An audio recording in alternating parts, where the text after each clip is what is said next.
Maravilha! A segunda propriedade, então, de loop que a gente vai ver aqui, né, o segundo método, se é que a gente pode chamar assim, do Sass, tá? É o for, tá? E o for a gente faz da seguinte maneira, tá? Para te exemplificar, eu fiz um arquivo aqui basicão, tal, não tem, é um index.html com uma lista, né, uma UL com 10 itens dentro. E eu fiz um arquivo de estilo aqui bem simplão, tal, só tô estilizando aqui a nossa UL para ela ficar centralizada e tô também aplicando um pouquinho de estilo aos itens que ficou da seguinte maneira, mas não tem nada demais, tá? É só para não ficar bem muito feião aqui, né? Muito esquisito e tal. E eu não fiz nada ainda de for aqui e eu vou te mostrar agora um possível uso, embora tenha muitos usos que você pode fazer, tá? Que é o seguinte, tá? O for loop ele faz o quê? Ele vai através de uma lista de itens até que a gente satisfaça uma característica que a gente está pedindo, a condição que a gente está pedindo. Então, por exemplo, se a gente olhar aqui na documentação, é relativamente muito simples o jeito que ele funciona, tá? O for, então, ele pega uma variável que a gente vai definir, a gente vai definir, então, por exemplo, variável item, pode ser qualquer nome, igual a gente fez no it ali, beleza? E aí, para cada item, e aí a gente vai from, e aí a gente coloca uma expressão, né? Até ou to o final da expressão ou o limite que a gente quer que essa expressão satisfaça, tá? A gente pode usar tanto to quanto true. Basicamente vai fazer a mesma coisa. São só sintaxes diferentes para a mesma coisa. E aí, eu vou te dar um exemplo aqui que é o seguinte, tá?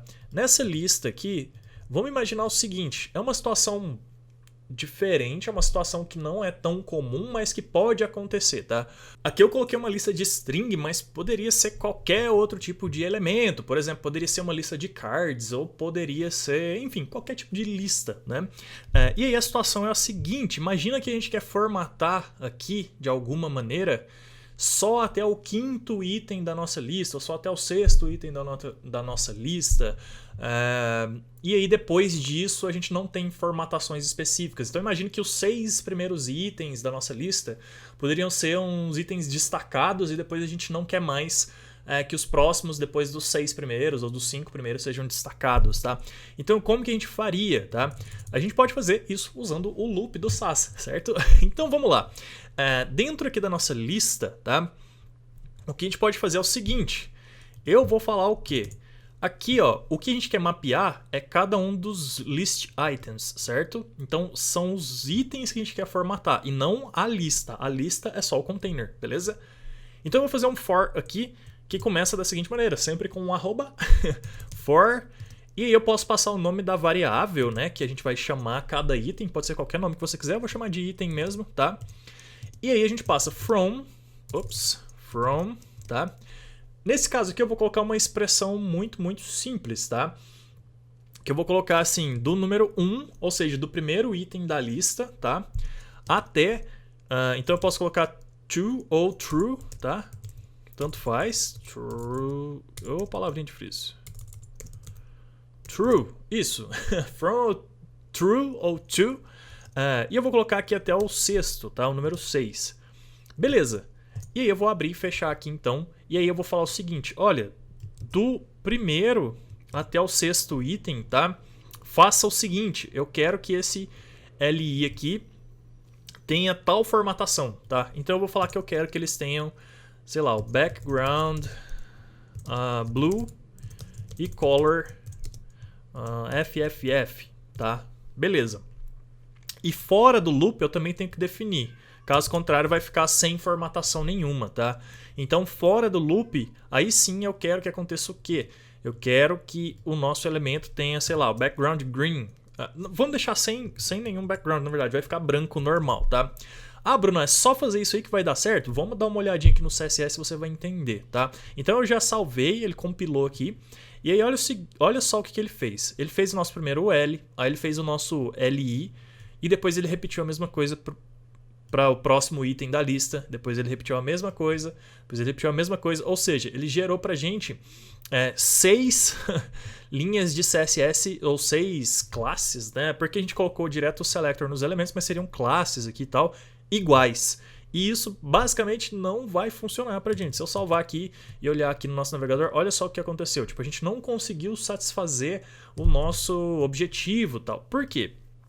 Porque a gente precisa falar para ele de qual item até qual item ele vai. E aí a gente começa então a utilizar o que? A nossa variável, tá? E aí como que a gente faz isso? Bom, a gente tem uma propriedade, uma pseudo-classe aqui do CSS, tal, que é o nthchild. E aí a gente pode passar então o número do item da lista que a gente quer. E aí é só a gente passar aqui, ó, item, tá? Na verdade a gente precisa fazer aquela anotação, hashtag abre e fecha chaves, e aí sim a gente passa dentro, porque aí essa é a sintaxe correta para a gente passar o número ali do nosso item, beleza? Ou o índice dele seria, né? E aí, beleza, salvei agora. Se a gente olhar aqui, agora sim a gente tem mais corretamente aqui as nossas classes, ó, para o item 1, para o item 2, para o item 3, para o item 4. E se a gente olhar lá no nosso site, aí a gente tem estilizado só até do 1 até o 6, beleza? Uma outra coisa que a gente pode fazer para ficar um pouco mais... vamos explorar um pouquinho mais as possibilidades que a gente tem, tá? O que a gente poderia fazer aqui é o seguinte, tá? Dentro aqui do nosso loop, dos itens que vão participar do loop, tá? Eu poderia criar um if, tá? E criar uma outra condição.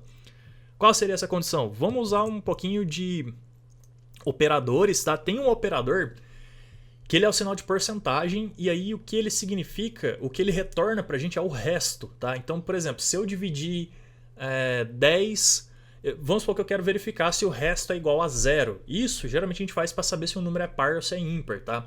Então se o resto for, se a gente dividir um número por 2, tá?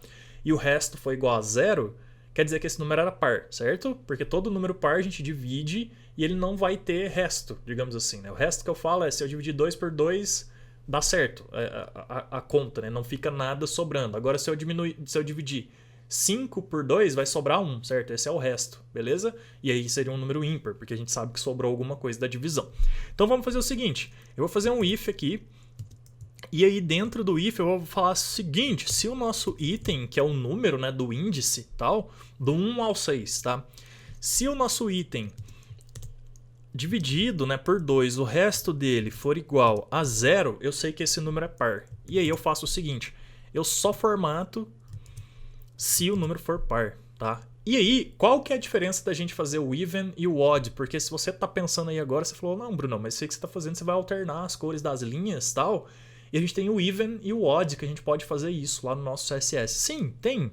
Só que o even e o odd, ele faz na lista inteira. A diferença aqui é que a gente está conseguindo usar as propriedades do SAS, tanto o for quanto o if, para a gente fazer só até o 6º item. Então imagine que você tem uma lista de 50 itens lá no seu aplicativo ou no seu site e tal, e você quer formatar só os 5 primeiros ou os 6 primeiros, igual a gente está fazendo aqui. Com o SAS você consegue fazer isso. Tá vendo a diferença? Então vamos lá. Aí aqui é o seguinte, tá? Basicamente é isso. A gente sabe que toda vez que for dividido por 2, se sobrar 0 vai ser um par. E se for par, ele vai então aplicar, ou ele vai criar uma classe aqui de background color, color white. Salvei aqui, vamos lá dar uma verificada. E agora olha só o que aconteceu aqui. Diferente da primeira vez que a gente tinha do 1 ao 6, agora ele criou só para o 2, para o 4 e para o 6, que são os 3 que dentro das condições do nosso loop são pares. Então vamos dar uma olhadinha aqui agora.